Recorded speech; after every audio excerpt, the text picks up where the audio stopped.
भारत का एक ऐसा मंदिर जहां देवी मां को साल में 3 दिन मासिक धर्म से गुजरना पड़ता है और इस दौरान पास में बह रही नदी खून की तरह लाल हो जाता है। एक ऐसी मंदिर जहां देवी माता की मूर्ति की जगह योनि की पूजा की जाती है। वहां की दिव्य ऊर्जा इतनी शक्तिशाली होती है कि 3 दिनों तक मंदिर के दरवाजे बंद रखा जाता है। इसकी प्राचीन दीवारों में एक रहस्य छुपा हुआ है। आखिर क्यों मां इस राज परिवार को श्राप दिया और अपने सबसे प्रिय पुजारी को पत्थर की मूरत बना दिया? क्या हुआ था उस दौरान? इसके पीछे कौन सा रहस्य है? क्या यह एक दिव्य घटना है या कुछ और?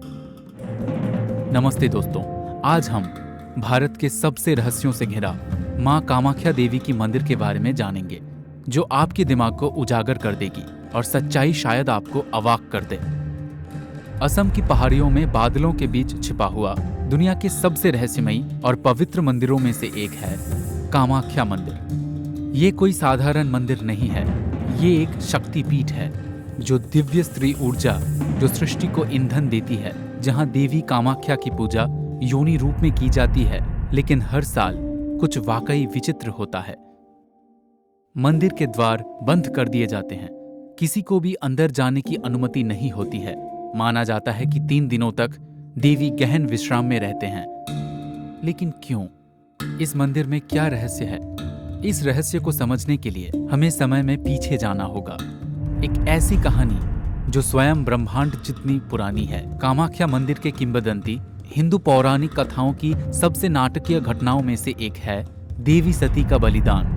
प्राचीन ग्रंथ कालिका पुराण के अनुसार भगवान शिव का विवाह माता सती से हुआ था, परंतु देवी सती के पिता राजा दक्ष, जिन्हें हिमालय के राजा भी कहा जाता है, वो भगवान शिव को पसंद नहीं करते और हमेशा अपमान किया करते थे। एक बार राजा दक्ष एक भव्य यज्ञ का आयोजन किया जिसमें सभी देवी देवताओं को आमंत्रित किया, लेकिन भगवान शिव और पुत्री सती को आमंत्रित नहीं किया।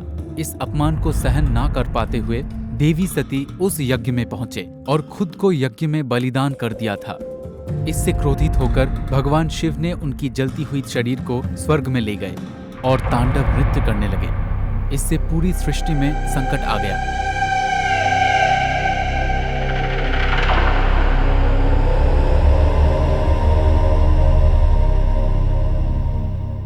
तभी भगवान शिव को शांत करने के लिए और सृष्टि को बचाने के लिए भगवान विष्णु अपने सुदर्शन चक्र से देवी सती के शरीर को 51 टुकड़ों में अलग कर दिया, जो टुकड़े टुकड़े करके धरती पर गिरने लगे। हर वह स्थान जहां उनके शरीर का हर एक अंग गिरा, वहां एक शक्तिपीठ बन गया। जहां माता सती की योनि गिरी, वहीं माता कामाख्या का मंदिर निर्माण हुआ। यह मंदिर केवल एक तीर्थ स्थल नहीं है, ये सृजन का शक्ति का एक पवित्र अनुस्मारक भी है। यही रहस्य गहराता है। दुनिया के किसी भी अन्य मंदिर के विपरीत कामाख्या देवी के मासिक धर्म का उत्सव मनाता है। आज के समय में मां कामाख्या देवी के गर्भगृह में स्थित योनि हमेशा जल से भरा हुआ रहता है। वहीं से लगातार जल प्राप्ति होती रहती है। वही जल को मां कामाख्या का प्रसाद माना जाता है। अंबुबाची मेला कामाख्या मंदिर में मनाए जाने वाला एक वार्षिक त्योहार है जो देवी कामाख्या के मेंस्ट्रुएशन काल को दर्शाता है। इस दौरान मंदिर बंद रहता है। मंदिर के पास से बहने वाले ब्रह्मपुत्र नदी भी गहरे लाल रंग का हो जाता है। एक रहस्यमयी बात यह है कि मंदिर के दरवाजे बंद करने से पहले माता की शिला पर एक सफेद कपड़ा ढक दिया जाता है। 3 दिन बाद जब दरवाजा खुला जाता है तो वह सफेद कपड़ा खून से लथपथ होता है। अंत में उस कपड़े को प्रसाद के तौर पर भक्तों में बांट दिया जाता है। बहुत पहले की बात है। जिस शहर को हम गुवाहाटी के नाम से जानते हैं, उसे कामरूप कामाख्या कहा जाता था, जो कामदेव की कथा से जुड़ी भूमि है, जो इच्छाओं के देवता है। जब भगवान शिव देवी सती की मृत्यु के बाद गहन ध्यान में थे, तभी ब्रह्मांड का संतुलन बिगड़ गया। इस स्थिति को सुधारने के लिए देवताओं ने कामदेव को भगवान शिव की ध्यान को भंग करने के लिए भेजा। लेकिन इससे पहले कि कामदेव का प्रेम बाण भगवान शिव तक पहुंचता, उनकी तीसरी आंख क्रोध में खुल गई, जिससे कामदेव तुरंत जलकर राख हो गए। इससे दुखी होकर कामदेव की पत्नी देवी रति ने शिवजी से उन्हें पुनर्जीवित करने की विनती की। उनके दुख से द्रवित होकर शिवजी ने कामदेव को वापस जीवित तो कर दिया, लेकिन उनके दिव्य सुंदरता और रूप नहीं ला पाए। अपमानित और खोए हुए कामदेव ने शिवजी से खुद को पुराने स्वरूप में आने का उपाय पूछा। आखिर में शिवजी ने उनसे कहा, सर्वोच्च देवी कामाख्या के पास जाओ, केवल वही तुम्हें तुम्हारी पिछली सुंदरता वापस दे सकती हैं जो तुमने खो दिया है। कामदेव कामाख्या की यात्रा पर गए और गहन तपस्या की। वर्षों की भक्ति के बाद माँ कामाख्या प्रकट हुई और उन्हें आशीर्वाद दिया। उसके बाद कामदेव को अपना स्वरूप वापस मिला।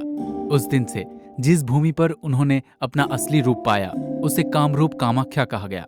आज भी भक्त प्रेम, उर्वरता और तृप्ति के लिए आशीर्वाद लेने के लिए भक्त कामाख्या आते हैं।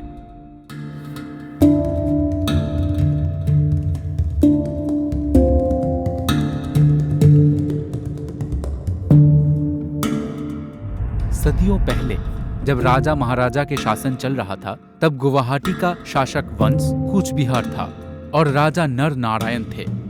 तभी माँ कामाख्या मंदिर में केंदुकलाई नाम के एक पुजारी पूजा करते थे। वो माँ कामाख्या के एक बहुत बड़े भक्त थे। सबसे बड़ा रहस्य ये है कि शाम को आरती के बाद जब द्वार बंद हो जाते थे तो केंदुकलाई मंदिर के गर्भगृह में बैठकर माँ की आराधना किया करते थे। उस दौरान माँ कामाख्या साक्षात प्रकट होकर नृत्य किया करती थी। केंदुकलाई ने ये कृत्य कभी नहीं देखा क्योंकि वह आंख बंद कर माँ की उपासना किया करते थे। जब राजा को इस बात का पता चला तो वह केंदुकलाई के पास पहुंचे और उनसे एक बार माँ कामाख्या के दर्शन करने का अनुरोध किया, लेकिन पुजारी ने ऐसा करने से मना कर दिया। राजा ने जैसे तैसे उपायों का इस्तेमाल करके किसी तरह केंदुकलाई को राजी कर लिया, लेकिन केंदुकलाई ने एक शर्त रखी कि राजा मंदिर के गर्भगृह में प्रवेश नहीं कर सकते, उन्हें मंदिर के बाहर से ही दर्शन करने होंगे। उस दिन शाम आरती खत्म होने के बाद जब केंदुकलाई ने माँ की उपासना करना आरंभ किया, माँ तुरंत प्रकट हो गई। लेकिन माँ को ये आभास हो गया कि कोई उन्हें देख रहा है। उन्होंने देखा कि राजा नर नारायण उनको दरवाजे की छिद्र से देख रहा है। इस बात से माँ कामाख्या क्रोधित होकर पहले उनके प्रिय भक्त केंदुकलाई को पाषाण में परिवर्तित कर दिया। उसके बाद माँ कामाख्या ने राजा को श्राप दिया कि अगर उनके वंशज इस मंदिर के आसपास भटकेंगे तो माँ कामाख्या उनकी वंशजों का नाश कर देंगी। उस दिन से मंदिर में राज परिवार का प्रवेश बंद कर दिया गया। अधिकांश हिंदू परंपराओं के अनुसार असम के गुवाहाटी में स्थित कामाख्या मंदिर को भारत में सबसे बड़ा तंत्रपीठ माना जाता है, जिसका मुख्य कारण इसका लंबा इतिहास और देवी कामाख्या को समर्पित तांत्रिक अनुष्ठानों का प्रमुख प्रथा है। ये देश के सबसे प्रतिष्ठित शाक्त पीठों में से एक है। ऐसा कहा जाता है कि इसके पीछे भी एक रहस्य छुपा हुआ है। असम की राजधानी गुवाहाटी को माना जाता है। इसका पुराना नाम प्रागज्योतिषपुर हुआ करता था। द्वापर युग में ये नगर नरकासुर के राज्य की राजधानी थी। इस शहर का नाम प्रागज्योतिषपुर इसलिए रखा गया था क्योंकि यहाँ ज्योतिष शास्त्र पढ़ाया जाता था। श्री कामाख्या मंदिर गुवाहाटी के नीलाचल पहाड़ में स्थित है। नरकासुर माँ कामाख्या का एक बहुत बड़ा भक्त था, लेकिन जैसे जैसे समय बीतता गया उसकी बुद्धि में परिवर्तन होने लगा। अपनी अपार शक्ति के बावजूद नरकासुर के एक ही इच्छा थी, वह देवी कामाख्या से विवाह करना चाहता था। लेकिन एक साधारण राजा सर्वोच्च देवी का प्रेम कैसे जीत सकता है? इसलिए नरकासुर मंदिर में गया और अटूट भक्ति के साथ प्रार्थना की। देवी अंततः प्रकट हुई और एक चुनौती रखी। यदि नरकासुर भोर होने से पहले नीलाचल पहाड़ी की तलहटी से मंदिर तक जाने वाली सीढ़ी बना सके तो वह उससे विवाह करेंगी। अपनी शक्ति पर विश्वास करते हुए नरकासुर ने अपना कार्य शुरू किया। जादू और अपने शक्तिशाली सेना की मदद से सीढ़ियां अप्राकृतिक गति से बनाने लगा। लेकिन देवी को नरकासुर से विवाह करने की कोई इच्छा नहीं थी। इसलिए माँ कामाख्या ने अपनी शक्ति से मुर्गे को भोर होने से पहले ही बांक देने के लिए प्रेरित किया। मुर्गे की आवाज सुनकर नरकासुर को लगा कि वह असफल हो गया। वो अधूरी सीढ़ी छोड़कर लौट गया, लेकिन कुछ देर बाद उसे एहसास हुआ कि उसके साथ धोखा हुआ है। क्रोधित नरकासुर ने माँ की मंदिर का मार्ग बंद कर दिया।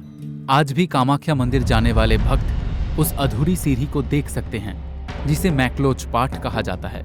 जिस स्थान पर मुर्गे ने बांक दी थी, वहां नरकासुर ने उसका वध कर दिया था। उसे कुक्कुरा काटा के नाम से जाना जाता है। जब नरकासुर ने क्रोध में आकर कामाख्या मंदिर बंद कर दिया, तभी महर्षि वशिष्ठ माँ कामाख्या के दर्शन करने आए। लेकिन नरकासुर के सेना ने उन्हें रोक दिया। महर्षि ने नरकासुर से कहा कि तुम्हें पता नहीं है कि तुम किस सिद्ध के सामने खड़े हो। लेकिन नरकासुर ने मां कामाख्या की पूजा में बाधा डालने का अपना निर्णय नहीं बदला। ये सुनकर महर्षि वशिष्ठ ने नरकासुर को श्राप दिया कि उस समय के बाद मां कामाख्या हमेशा हमेशा के लिए इस क्षेत्र को छोड़कर चली जाएंगी। और फिर इतना कहकर वो वहां से निकल गए। नरकासुर के वध के बाद मां कामाख्या को वापस बुलाने का समय आ गया था। ये कार्य महर्षि वशिष्ठ को दिया गया। उस समय महर्षि वशिष्ठ ने कहा कि श्राप के कारण मां को उनकी पीठ छोड़नी पड़ी है, इसलिए उन्हें वामाचारी पद्धति से ही वापस बुलाया जा सकता है। उसी श्राप के कारण आज भी मंदिर में वामाचारी पद्धति यानी बलि प्रथा प्रचलित है। इसलिए आज भी यह स्थान तंत्र विद्या का बड़ा पीठ माना जाता है। आज भी कामाख्या मंदिर में दुनिया भर से साधक आते हैं। कुछ लोग आशीर्वाद के लिए आते हैं, कुछ लोग उत्तर के लिए। कामाख्या मंदिर एक पूजा स्थल से कई ज्यादा है। ये मानव सभ्यता से कई प्राचीन किसी चीज का द्वार है। यह एक ऐसी जगह है जहां आस्था, विज्ञान और अलौकिकता आपस में टकराती है। एक ऐसी जगह जहां एक देवी मेंस्ट्रुएशन काल से गुजरती हैं और मंदिर के पास से बहती हुई ब्रह्मपुत्र नदी का रंग लाल हो जाता है। तो क्या आप मां कामाख्या की दिव्य शक्ति में विश्वास करते हो, या तुम्हें लगता है कि इसकी प्राचीन दीवारों के भीतर कोई और रहस्य छुपा हुआ है? मुझे नीचे कमेंट में बताइए। और अगर ये रहस्य तुम्हें दिलचस्प लगा तो लाइक, शेयर और हमारे चैनल को सब्सक्राइब करना ना भूलें।